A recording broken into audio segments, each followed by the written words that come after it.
আসসালামু আলাইকুম ওরহমতুল্লাহি ওবরকাতুহ আলহামদুলিল্লাহ আসসালাতু ওয়াসসালামু আলা রাসূলিল্লাহ ওয়া বা'দ আউযু বিল্লাহি মিনাশ শাইতানির রাজিম বিসমিল্লাহির রহমানির রহিম ওয়াতাসিমু বিহাবলিল্লাহি জামিআন ওয়া লা তাফাররাকু সাদাকাল্লাহুল আযীম ওয়া সাদাকা রাসূলুহুন নবিয়্যুল কারীম। সুপ্রিয় দর্শক মণ্ডলী, আপনাদের সকলকে সাদর আমন্ত্রণ জানাচ্ছি আল্লাহ রাব্বুল কারীমের পবিত্র কালামে পাকের তেলাওয়াতের মাধ্যমে আজকের সুন্দর আয়োজন আমরা শুরু করতে যাচ্ছি।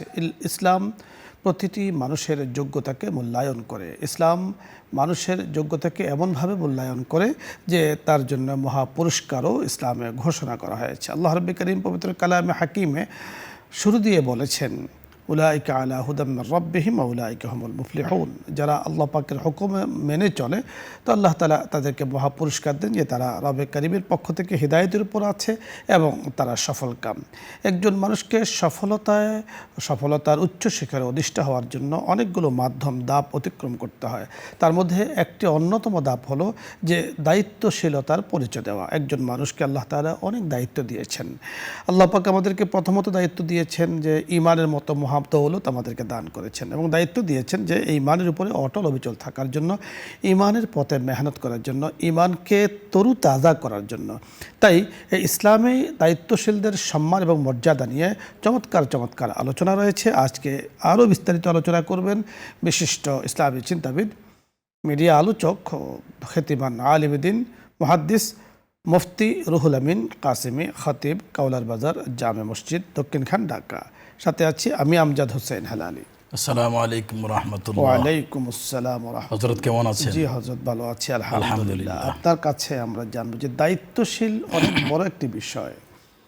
আমানত রক্ষা করার যেমন ফজিলত তাৎপর্য রয়েছে, ঠিক দায়িত্বশীলদের জিম্মায় বা দায়িত্বে যে কাজগুলো রয়েছে সেটাকে যথাযথভাবে আঞ্জাম দেয়া, তারও কিন্তু সম্মান মর্যাদা রয়েছে। পরিবারের অভিভাবক, তিনি পরিবারের দায়িত্বশীল, সমাজের অভিভাবক সমাজের দায়িত্বশীল। সকল ক্ষেত্রে কিন্তু দায়িত্বশীলদের সম্মান এবং মর্যাদা নিয়ে আজকে আলোচনা আপনার কাছে আমরা শুনব। আলহামদুলিল্লাহি রাব্বিল আলামিন ওয়াসসালাতু ওয়াসসালামু আলা সাইয়্যিদিল আমবিয়া ওয়াল মুরসালিন ওয়া আলা আলিহি ওয়া আসহাবিহি আজমাইন। ক্বালাল্লাহু সুবহানাহু ওয়া তাআলা ইন্নাল্লাহা ইয়া'মুরুকুম আন তু'আদ্দুল আমানাতি ইলা আহলিহা ওয়া ইযা হাকামতুম বাইনান নাস আন তাহকুমু বিল আদল ইন্নাল্লাহা নি'ম্মা ইয়া'iযুকুম বিহি ইন্নাল্লাহা কানা সামিআন বাসীরা। সাদাকাল্লাহুল আযীম। আলহামদুলিল্লাহ, অত্যন্ত গুরুত্বপূর্ণ একটা বিষয় আজকে আমাদের আলোচ্য বিষয়, যে দায়িত্বশীল যারা হবে, যারা দায়িত্ব নেবে, তাদেরকে তার দায়িত্ব সম্পর্কে সজাগ থাকতে হবে এবং সেই সজাগ থাকার পিছনে তার মর্যাদা এবং তার সম্মান রয়েছে। যেরকমভাবে আল্লাহ রাসূল ইরশাদ করেন, আলা কুল্লুকুম মাসউল ওয়া মাসউলুন আন রাইয়াতিহি।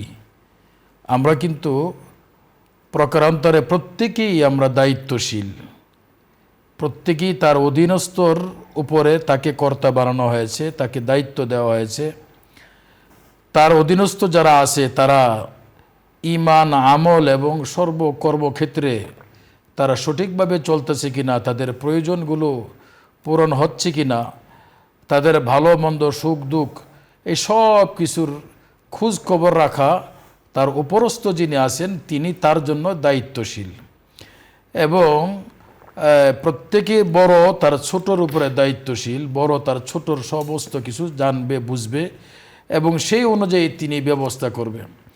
এই জন্য আল্লাহ রাসূল বলছেন যে প্রত্যেকটা মানুষকে আল্লাহ তাআলা জিজ্ঞেস করবেন যে তার অধীনস্থদের সম্পর্কে, যারা তার অধীনস্থ হিসাবে ছিল, তাদের ঈমান আমল সম্পর্কে আল্লাহ তাআলা তাকে জিজ্ঞেস করবেন। পরিবারের কর্তা যিনি, তার পরিবারে তার স্ত্রী, ছেলে মেয়ে, ভাই বোন, যাদের ভরণ পোষণ তার উপর দায়িত্ব, তাদের ঈমান আমল রক্ষা করাও তার উপর দায়িত্ব। তো প্রতিটি মানুষ এভাবে কোনো না কোনো কাজের মধ্যে সে দায়িত্বশীল এবং তার দায়িত্ব রয়েছে। এরকমভাবে আল্লাহ তাআলা সমস্ত নবী পয়গম্বরকে তার উম্মতদের দিন হেফাজত করা, দিন তাদের কাছে পৌঁছানো, দিনের দাওয়াত দেওয়া, এটার দায়িত্ব দিয়ে পাঠাইছেন। আল্লাহ তাআলা নবী পয়গম্বরকে জিজ্ঞেস করবেন যে আপনি কি আপনার সেই অর্পিত দায়িত্ব পালন করেছেন কিনা। এবং আল্লাহ রাসূল বিদায় হজে সাহাবাই কেরামকে জিজ্ঞেস করেছেন যে হাল বাল্লাগতু, আমি কি আমার রিসালতের দায়িত্ব পৌঁছাইছি কিনা। সাহাবাই কেরাম বলছেন অবশ্যই বালা ইয়া রাসূলুল্লাহ, আল্লাহ রাসূল তখন বলছেন আল্লাহুম্মা আশহাদ, আল্লাহ আপনি সাক্ষী থাকুন। আমার সাহাবাই কেরাম বলতেছে আমি দায়িত্ব পৌঁছাইছি। তো আল্লাহ রাসূল এতটা জীবনের শেষ মুহূর্তে এসে তার দায়িত্ব সম্পর্কে সজাগ ছিলেন যে আমাকে তো আল্লাহ তাআলা জিজ্ঞেস করবেন। তো আমরা কিন্তু আল্লাহ রাসূল বলে গেছেন প্রত্যেকটা মানুষই তার যার যার জায়গায় সে একজন দায়িত্বশীল। স্ত্রীর সামনে স্বামী, ভাইয়ের সামনে ভাই, এরকমভাবে সন্তানের সামনে মা বাবা, প্রত্যেকটা প্রতিষ্ঠানের প্রধান যিনি আছেন এবং উস্তাদ তার ছাত্রের সামনে, এভাবে তারা দায়িত্বশীল। এই দেশ যারা পরিচালনা করতেছেন তারাও এই দেশের জনগণের সামনে তারা দায়িত্বশীল। এই জনগণের সুখ দুঃখ ভালো মন্দ সমস্ত কিছু লক্ষ্য রাখা এটা তাদের উপরে দায়িত্ব। এবং তাদের জন্য আল্লাহ তাআলার কাছে ইজ্জত রয়েছে সাইয়্যিদুল কওমি খাদিমুহুম, যে কওমের যিনি সর্দার হবেন তার আচরণ হবে খাদেমের মতো, যে আমি নিজে না খেয়ে অন্যকে খাওয়াবো, আমার কষ্ট অন্যের কষ্ট আমি ভাগ করে নিব এবং সবাইকে সুখে রাখার চেষ্টা করব। এটা হলো একজন দায়িত্বশীল যে হবে তার ভিতরে মনোভাব এরকম থাকবে। আপনি বড় চমৎকার বলছিলেন। দর্শক মণ্ডলী, দায়িত্বশীলদের সম্মান এবং মর্যাদা আল্লাহ রাব্বি করিম দিয়েছেন। আপনার আমার বাড়িতে যখন মেহমান আসে তখন মেহমানকে মেহমানদারি করা এটা আমার দায়িত্ব। ঠিক আমার জিম্মায় যারা রয়েছে তাদেরকে যথাযথভাবে তাদের হক দেয়া এটা তাদের দায়িত্ব। সমাজের দায়িত্বশীল যারা আছেন, সমাজপতি যারা আছেন, অধীনস্থ যারা আছে বা সমাজে যারা বসবাস করছেন তাদের হক তাদের কাছে পৌঁছে দেয়া এটা তাদের দায়িত্ব। ঠিক দায়িত্বশীলের জায়গা থেকে দায়িত্বপূর্ণ কথা বলা, আচরণ করা এটা কিন্তু অত্যন্ত তাৎপর্যপূর্ণ, ফজিলতপূর্ণ একটি বিষয়। কারণ রাসূল আকরাম সাল্লাল্লাহু আলাইহি সাল্লাম বলেছেন যাদের ভেতরে দায়িত্ববোধ নেই, যারা দায়িত্ব সম্পর্কে সচেতন নয়, দায়িত্ব বুঝে না, দায়িত্ব সম্পর্কে জানেই না, তো ইজা উসিদাল আমরু ইলা আহলিহি ফান্তাজিরিস সাআ, যারা এই সম্পর্কে অসচেতন, নিজের সম্পর্কে দায়িত্ব সম্পর্কে একেবারে অনভিজ্ঞ, অসচেতন বা বুঝে না, বলে যে ফান্তাজিরিস সাআ, এই ধরনের অবস্থা যখন তৈরি হবে তখন তোমাকে বুঝতে হবে যে কিয়ামত খুব কাছে। এজন্য আল্লাহ রাব্বি করিম আমাকে, আপনাকে, আমাদেরকে যে নেয়ামত দিয়েছেন, মুফতি সাহেব অনেকগুলো কথা বলেছেন, যে যে পর্যায়ে আছে দায়িত্বটা এটা আল্লাহ পাকের একটা পর্যায়। রাসূল আকরাম সাল্লাল্লাহু আলাইহি সাল্লাম বলেছেন যে দায়িত্ব চেয়ে নিতে নেই, কিন্তু দায়িত্ব যখন চলে আসে তখন সেটাকে যথাযথভাবে পালন করা। যদি কেউ চেয়ে নেয় তাহলে তার উপরে রহমত আসে না, রহমতে খোদাবন্দি তার উপরে আসে যিনি দায়িত্বপ্রাপ্ত হয়েছেন। আল্লাহ তাআলা তাকে এই নেয়ামত দান করেছেন, দায়িত্বটা একটা নেয়ামতের অন্তর্ভুক্ত। ঠিক দায়িত্বশীল জায়গা থেকে দায়িত্বশীল পূর্ণ আচরণ করা এটাও কিন্তু দায়িত্বের একটা অংশ। ইনাদের সম্মান এবং মর্যাদা শরীয়তে অনেক রয়েছে। কারণ আল্লাহ রাব্বি করিম কাল কিয়ামতের ময়দানে আরশের নিচে 7 ব্যক্তিকে ছায়া দিবেন। তার মধ্যে প্রথম ব্যক্তি যিনি, যাকে আরশের নিচে বিপদের সময় যাকে ছায়া দান করবেন, তাকে তার সম্পর্কে বলা হয়েছে ইমামুন আদিল, অর্থাৎ যিনি দায়িত্বশীল ভাবে নেতৃত্ব দিয়েছেন, ইমাম, নেতা, যিনি দায়িত্ব যথাযথভাবে পালন করেছেন, ইনসাফের মুআমালা করেছেন, সর্বক্ষেত্রে ইনসাফ কায়েম করেছেন, তো আল্লাহ পাক সর্বপ্রথম তাকে কিন্তু আরশের নিচে ছায়া দান করবেন। দর্শক মণ্ডলী, আল্লাহ রাব্বি করিম আমাদেরকে প্রকৃত অর্থে দায়িত্বশীল হওয়ার তৌফিক দান করেন এবং সম্মান মর্যাদা আল্লাহ পাক আমাদেরকে হাসিল করার তৌফিক দান করেন। আপনাদের এ বিষয় নিয়ে যদি কোনো প্রশ্ন থাকে অথবা মাসলা মাসাইল জানার প্রয়োজন হয় আপনি প্রশ্ন করতে পারেন। আসসালামু আলাইকুম ওয়া রাহমাতুল্লাহ। দর্শক পরিচয় বলে প্রশ্ন করুন। ওয়ালাইকুম সালাম ওয়া রাহমাতুল্লাহি ওয়া বারাকাতুহু। হুজুর, আমি সুনামগঞ্জ ধরমপাড়া থেকে ইনুস বলছিলাম। হুজুর, গানের একটি প্রবাদ আছে, 20 ঘরে গাও 19 ঘরে মারে, আমি সাক্ষী মানব কারে। হ্যাঁ, রক্ষক যখন ভক্ষক হয়, মুতারাম বলছিলেন, খুব ভালো লাগছিল, শুনতে ভালো লাগছিল। কিন্তু আমরা এই সমাজে এই যে বর্তমান পরিস্থিতি, কোথায় পাবো আমরা এই আশার বাণী, কোথায় পাবো আমাদের দিন ইসলামের কথা? ধন্যবাদ আপনাকে, আমরা বুঝতে পেরেছি আপনার জানার বিষয়। পরের দর্শক জি, আসসালামু আলাইকুম।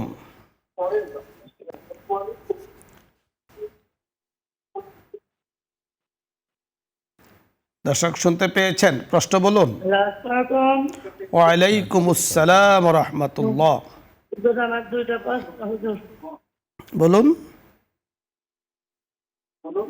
প্রশ্ন হইল যে এশাক নামাজ যে পড়ে তো কয় রাকাত পড়তে হবে? 2 রাকাত পড়লে হবে নাকি 4 রাকাতই পড়তে হবে? জি, আর এটা নিয়ম হইল কি জায়নামাজে বসে থাকবো নাকি আমি উঠটা একটু আইসা পরে পড়তে পারবো? জি ধন্যবাদ। পরের দর্শক, আসসালামু আলাইকুম। ওয়ালাইকুম আসসালাম। প্রশ্ন বলুন। হুজুর, জি আমি একটা কথা বলতে চাই। বলুন।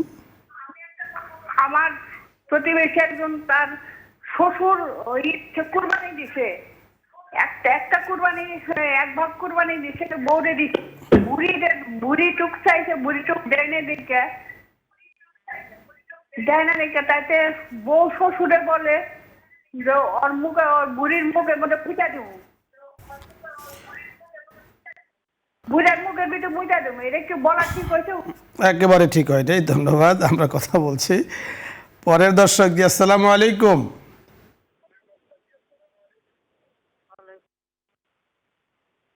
দর্শক শুনতে পেয়েছেন? প্রশ্ন বলুন। আসসালামু আলাইকুম হুজুর। ওয়ালাইকুম আসসালাম। আমার তো হুজুরের কাছে একটা প্রশ্ন ছিলাম। বলুন। আমার একটা ছেলে ছিল, খুব অবস্থা খুব খারাপ, রোজা রাখার কথা বললে ছেলেটা আল্লাহ যা করে ভালোই রাখছে। আমি 12টা রোজা রাখছি, আর রোজা রাখতে পারি না, খুব অসুস্থ বিছনায়। এখন আমি কি করতে পারি? জি ধন্যবাদ। 4টি প্রশ্ন দর্শক মণ্ডলী আমরা পেয়েছি, আমরা কথা বলছি, সময় থাকলে আবারও আসব। প্রথম যে প্রশ্নটি করেছেন, রক্ষক যখন ভক্ষক হয় তার জন্য করণীয় কি? জি, রক্ষক যখন ভক্ষক হয়ে যাবে, যে হুজুর হাদিসটা বলছিলেন যে ইজা উসিদাল আমরু ইলা গাইরি আহলিহি ফান্তাজির ইসা, অযোগ্য যখন যোগ্যতার মসনদে বসে তখন কিয়ামতের অপেক্ষা করতে হয়। তো আমাদের অবস্থা অনেকটা এরকমই। আমরা দোয়া করি আল্লাহ পাক যেন আমাদের যে আজকের আলোচনা, এখান থেকে আমরা প্রত্যেকেই দায়িত্বশীলতা বুঝে আমরা যেন সমাজের খেদমত করতে পারি এবং নেতৃত্ব দিতে পারি সঠিকভাবে। আল্লাহ পাক সেই তৌফিক দান করুক। চমৎকার আপনি বলছিলেন। আরেকটি প্রশ্ন আরেকজনে করেছেন, ইশরাকের নামাজ কয় রাকাত পড়বেন, 2 রাকাত না 4 রাকাত? এশরাকের নামাজ হাদিসের মধ্যে 2 রাকাতের কথা আসছে। 2 রাকাত আমরা আদায় করলে হয়ে যাবে। কেউ যদি 4 রাকাত আদায় করতে চান সেটাও পারবেন, বাকি 2 রাকাতের কথাই হাদিস। যায় নামাজে বসে থাকা জরুরি নয়, বসতে পারলে ভালো। হ্যাঁ, বসে থাকতে বললে ভালো, বাকি প্রয়োজনে টুকটাক কাজ করতে পারবেন, সমস্যা নাই। শ্বশুরকে বউ বকা দিয়েছেন, যদিও এটা উচিত হয় নাই, নিঃসন্দেহে হ্যাঁ, গর্হিত নিঃসন্দেহে কাজ। এটা উচিত হয় নাই। নিঃসন্দেহে এটা কাউকে গুনার কষ্ট কাজ। দেওয়া এটা কোনো মতেই উচিত না। মুরব্বীদেরকে সম্মান করা এটা অত্যন্ত জরুরি। রাসূল আকরাম সাল্লাল্লাহু আলাইহি সাল্লাম বলেছেন, যে ব্যক্তি মুরব্বীদেরকে সম্মান না করে, ছোটদেরকে স্নেহ না করে, রাসূল বলেছেন ফালাইসা মিন্না, সে আমার উম্মতভুক্ত নয়, দলভুক্ত নয়। তো শ্বশুর একদিক থেকে তো শ্বশুর, দ্বিতীয় দিক থেকে মুরব্বী। অনেক কিছু আমার স্বামীর বাবা, এইভাবে ওনার সর্বোচ্চ শ্রদ্ধা পাওয়ার যোগ্য উনি, বা ওই জায়গায় উনি বসে আছেন। এজন্য এই ধরনের কথা বলা এর সাংঘাতিক গর্হিত কাজ। এখন তাকে ক্ষমা চাইতে হবে আল্লাহ তাআলার কাছে, আল্লাহ তাআলা যেন তাকে মাফ করে দেন, ভবিষ্যতে যাতে এই ধরনের না হয় তার জন্য তওবা করা। আরেক বোন প্রশ্ন করেছেন, সম্ভবত উনি রোজা রেখেছেন, 12টি রোজা রেখেছেন কারোর জন্য, বাকি রোজাগুলো রাখতে পারেননি অসুস্থতার কারণে। এখন যেহেতু রাখতে পারেন নাই অসুস্থতার কারণে, যদি এখন সুস্থ হয়ে থাকেন তাহলে সেই রোজাগুলি কাজা করে নিতে হবে আপনার। জি, পরের দর্শক, আসসালামু আলাইকুম রহমতুল্লাহ।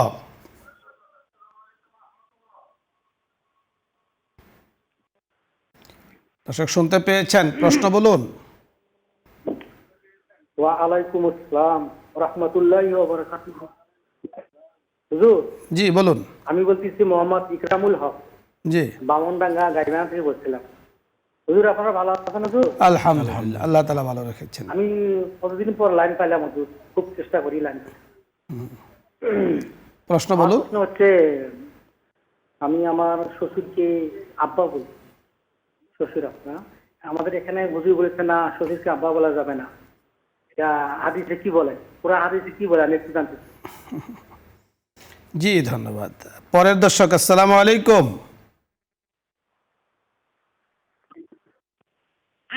হ্যালো, আসসালামু আলাইকুম। ওয়ালাইকুম আসসালাম। হুজুর, আমার একটা প্রশ্ন আছে। এশরাকের নামাজ 2 রাকাত করে 4 রাকাতই পড়া যাবে হুজুর? এক হুজুর বলে 2 রাকাত পড়ার কথা। জি আমি 4 ধন্যবাদ। রাকাত পড়ি, তাহলে হ্যাঁ, কোনো সমস্যা নেই, আপনি 4 রাকাত পড়েন তাও ঠিক আছে, 2 রাকাত পড়েন তাও ঠিক আছে। পরের দর্শক, আসসালামু আলাইকুম। দর্শক শুনতে পেয়েছেন? প্রশ্ন বলুন। হ্যালো, আসসালামু আলাইকুম। ওয়ালাইকুম আসসালাম। আমার একটা প্রশ্ন। জি বলুন, হুজুর, আমার একটা প্রশ্ন। আপনার প্রশ্ন আপনি বলুন। হুজুর, আমার স্বামী একজনকে ভালোবাসে, এখন সে বিয়েই করছে নাকি তার বাপের সাথে বুঝি, এখন কি করণীয় তাই বলেন। ধন্যবাদ। দুটো প্রশ্ন আমাদের কাছে এসেছে। একটি প্রশ্ন করেছেন একজনের শ্বশুরকে উনি আব্বা ডাকেন, কে বা কারা ওনাকে বলেছেন যে শ্বশুরকে আব্বা ডাকবেন না, কথাটা কি ঠিক বলেছেন? এখানে শ্বশুর, আমরা আমাদের দেশে শ্বশুরকে আব্বা বলেই আমরা ডাকি, মানে বাবার মতো তাকে সম্মান করা, শ্রদ্ধা করা, এই হিসাবে আমরা এখানে ডাকতে পারি, এটা কোনো সমস্যা না। বাকি হাদিসের মধ্যে আসছে কাউকে নিজের সত্যিকারের জন্মদাতা বাবার মতো মনে না করা, তো সেটা হলো ভিন্ন জিনিস। আর এটা হলো একটা সম্পর্কের কারণে বাপের মতো তাকে সম্মান করা। ধন্যবাদ। আমাদের দেশে কালচার হিসাবে আমরা করতে পারি, এটা না সমস্যা নেই। মোহতারাম, আমরা দেখেছি শ্বশুরকে আব্বা আর শাশুড়িকে আম্মু ডাকার একটা সিস্টেম আমাদের দেশে চলে আমাদের এসেছে। দেশে বাবা আমরা সাধারণত বাবা ডাকি, যিনি আমার ছেলেকে আমি বাবা ডাকি বা আব্বা ডাকি, আব্বু বলে ডাকি। তো ছেলে কি আমার কি জন্মদাতা বাবা? তা নয়। আমি বরং আল্লাহ তাআলা আমার উসিলা তাকে জগতে পাঠিয়েছেন। তার মানে সন্তানকে বাবা ডাকা মানে হলো আমরা তাকে স্নেহ, মমতা, ভালোবাসা দিয়ে তাকে আমরা এইভাবে সম্বোধন করে থাকি। এগুলো একটা প্রবাদ বাক্য বা প্রসিদ্ধ বাক্য, এগুলো বা সম্বোধন করার বাক্য। ঠিক শ্বশুর যে জায়গায় বসে আছেন, যিনি আমার জীবন সঙ্গিনী, তার জন্মদাতা পিতা মানে সম্মানের উচ্চ আসরে বসে আছেন, তো সম্মান সূচক আমরা ওনাকে বাবা অথবা আব্বু ডাকি। এটা সম্মানীকে, যিনি সম্মান প্রাপ্ত বা সম্মানের দাবিদার বা হকদার, তাকে ওই সম্মান দেয়া, এটা শরীয়তের বিধান। তাহলে বোঝা গেল শরীয়তের এই অ্যাঙ্গেল থেকে যদি আমরা চিন্তা করি তাহলে শ্বশুরকে বাবা ডাকা একদম ঠিক আছে। কিন্তু আসলে কেউ শ্বশুরকে কখনো জন্মদাতা পিতা হিসাবে বাবা ডাকেন না, স্ত্রী জন্মদাতা পিতা হিসাবে তাকে কিন্তু আব্বু ডাকেন। আবার দেখুন শরীয়ত আমাদের জন্য কত সহজ করেছেন, যে মানে বৈবাহিক সম্পর্কের কারণে বিবাহ করেছে ওনার মেয়েকে, কিন্তু আল্লাহ তাআলা এই স্ত্রীর মাকে এবং বাবাকে আমাদের জন্য কি করে দিয়েছেন, একটা সম্মানের জায়গায় পৌঁছে দিয়েছেন। এবং পর্দার যে বিধান, মহান বিধান, ফরজ বিধান, সেটাও কিন্তু উঠিয়ে দিয়েছেন। তার মানে শাশুড়িকে মার জায়গাতে দেখতে হবে, মায়ের চোখে শাশুড়িকে দেখতে হবে। এই যে সম্মানের জায়গাটা, এই সম্মানের জায়গাটা কিন্তু শরীয়ত। সম্মানিত ব্যক্তিকে সম্মান দেয়, এটা শরীয়ত।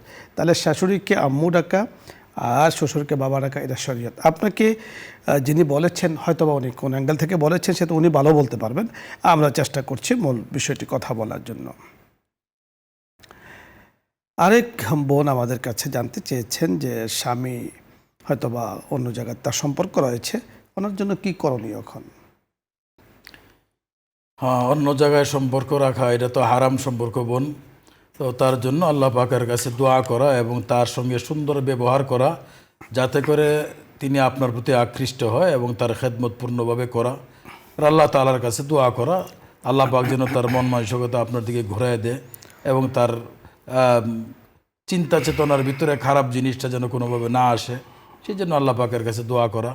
আশা করি তিনি সেখান থেকে ফিরে আসবেন। আপনি বড় চমৎকার বলেছেন। তবে আমরা আপনাকে পরামর্শ দেবো কোনো তাবিজ কবজের পেছনে না পড়া, চেষ্টায় করা।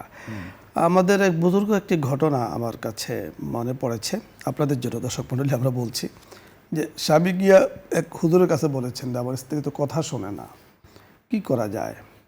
তখন ওই হুজুরে বলেছেন যে আপনি একটা কাজ করেন, বাঘের শরীরের যদি ফসম এনে দিতে পারেন তাহলে আপনাকে আমি ফসম দিয়ে একটা তাবিজ বানিয়ে দিব। তো উনি খুব কষ্ট করে, অনেক কষ্ট করে ফসম এনে দিয়েছেন হুজুরের কাছে। হুজুর বলে কেমনে আনাকে? হুজুর বহু কষ্ট হয়েছে, অনেক কষ্ট হয়েছে, যে যত কষ্ট ফসম আনতে হয়েছে এত কষ্ট স্ত্রীকে বাধ্য করতে লাগতো না। বলেছেন যদি আপনি যেহেতু এই যোগ্যতা আছে, আপনি বাঘের ফসম আনতে পারেন, স্ত্রীকেও আপনার ব্যবহার দিয়ে আপনি তাকে আপনার করে নেন। ঠিক অনুরূপভাবে স্বামীকে এভাবে ব্যবহার দিয়ে, আচরণ দিয়ে নিজের কাছে টেনে নিতে হবে। শাইখ ধন্যবাদ আপনাকে। দর্শক মণ্ডলী আপনাদের সকলকে ধন্যবাদ জানাচ্ছি। আল্লাহ রাব্বুল কারীম আমাদেরকে বুঝার তৌফিক দান করেন। এখন দোয়া হচ্ছে, দরুদ ইস্তিগফার পড়ি। আল্লাহুম্মা সাল্লি আলা সাইয়্যিদিনা আস্তাগফিরুল্লাহ। যে শাইখ দোয়া করে দিন। আলহামদুলিল্লাহি রাব্বিল আলামিন ওয়াসসালাতু ওয়াসসালামু আলা সাইয়্যিদিল আমবিয়াইল মুরসালিন ওয়া আলা আলিহি ওয়া আসহাবিহি আজমাইন ربنا ظلمنا أنفسنا وإن لم تغفر لنا وترحمنا لنكونن من الخاسرين رب اغفر وارحم وأنت خير الراحمين আয় রব্বুল আলামিন জিল হজ মাস আল্লাহ তোমার বান্দারা সারা পৃথিবীর থেকে তোমার ঘরের মেহমান হয়ে আয় আল্লাহ হজ শেষ করে প্রত্যেকে যার যার ঘরে ফিরে যাচ্ছেন আল্লাহ সহি সালামতে নিরাপদে প্রত্যেকে তার জায়গায় পৌঁছার তৌফিক নসিব ফরমাও আল্লাহ আমরা যারা যেতে পারি নাই আল্লাহ আমাদেরকে আগামীতে যাওয়ার তৌফিক নসিব ফরমাও আল্লাহ পৃথিবীর সব মানুষকে তোমার ঘরে হাজির হওয়ার তৌফিক নসিব ফরমাও আয় আল্লাহ জিল হজ মাসের আজকে 29 তারিখ আয় আল্লাহ এই বৎসর শেষ হয়ে যাবে মুহররম শুরু হবে নতুন মাস আল্লাহ মেহেরবানি করে এই বৎসরের সমস্ত গুনাহ তুমি মাফ করে দাও আগামী বৎসরে আল্লাহ তোমার বিধান মোতাবেক আল্লাহ তোমার হুকুম নবীর তরিকায় যেন আমরা চলতে পারি সেই তৌফিক নসিব ফরমাও আয় আল্লাহ আমাদের এই অনুষ্ঠানকে তুমি কবুল আর মঞ্জুর করে নাও আয় আল্লাহ আজকের যে বিষয় ছিল আয় আল্লাহ দায়িত্বশীলদের মর্যাদা এবং সম্মান আল্লাহ আমরা প্রত্যেকেই দায়িত্বশীল আল্লাহ আমরা যেন প্রত্যেকে যার যার দায়িত্ব সুন্দরভাবে আদায় করতে পারি একজন ইমাম একজন মুয়াজ্জিন একজন খাদেম একজন মুহাদ্দিস একজন আলিম একজন পরিবারের কর্তা প্রত্যেকেই দায়িত্বশীল আল্লাহ এই দেশ যারা পরিচালনা করেন দায়িত্বশীল আল্লাহ প্রত্যেকেই যেন তার দায়িত্ব সচেতনতা এবং সঠিকভাবে দায়িত্ব পালন করে আন্তরিকতার সাথে আর তার দ্বারা তারা যেন সম্মানিত হইতে পারে সেই তৌফিক নসিব ফরমাও আমাদের এই অনুষ্ঠানের সঙ্গে যারা জড়িত আছেন আল্লাহ সবাইকে তুমি কবুল আর মঞ্জুর করে নাও আল্লাহ বসুন্ধরা গ্রুপের চেয়ারম্যান সাহেব আল্লাহ তার পরিবারের সদস্য আয় আল্লাহ মেহেরবানি করে সবাইকে কবুল আর মঞ্জুর করে নাও তাদের যারা ইন্তেকাল করেছেন আল্লাহ তাদের কবর জান্নাতের বাগান বানিয়ে দাও কিয়ামত পর্যন্ত কবর আযাব গজব মুসিবত থেকে আল্লাহ তাদেরকে হেফাজত ফরমাও আয় আল্লাহ মেহেরবানি করে আয় আল্লাহ আজকের এই বিষয়টার উপরে আমরা যেন সুন্দরভাবে চলতে পারি মৃত্যু পরে আমল করতে পারি আল্লাহ আমাদেরকে সেই তৌফিক নসিব ফরমাও সারা পৃথিবীর বাংলা ভাষাভাষী আল্লাহ আজকের আলোচনা যারা শুনলেন যারা প্রশ্ন করলেন এবং প্রশ্নের কোরআন ও হাদিস অনুযায়ী সহি সমাধানগুলি শুনলেন আল্লাহ প্রত্যেককে এই কথাগুলির উপর আমল করার তৌফিক নসিব ফরমাও আয় আল্লাহ আমরা যারা কথা বলেছি আয় আল্লাহ আমরাও যেন সহি কোরআন ও হাদিসের আলোচনাগুলি করতে পারি আল্লাহ আমরা নিজেরাও আমল করতে পারি আল্লাহ মেহেরবানি করে আমাদেরকে সেই তৌফিক নসিব ফরমাও আয় আল্লাহ ওয়াসাল্লাল্লাহু তাআলা মুহাম্মদ ওয়া আলা আলিহি ওয়া আসহাবিহি আজমাইন বিরহমাতিকা ইয়া আরহামার রাহিমিন।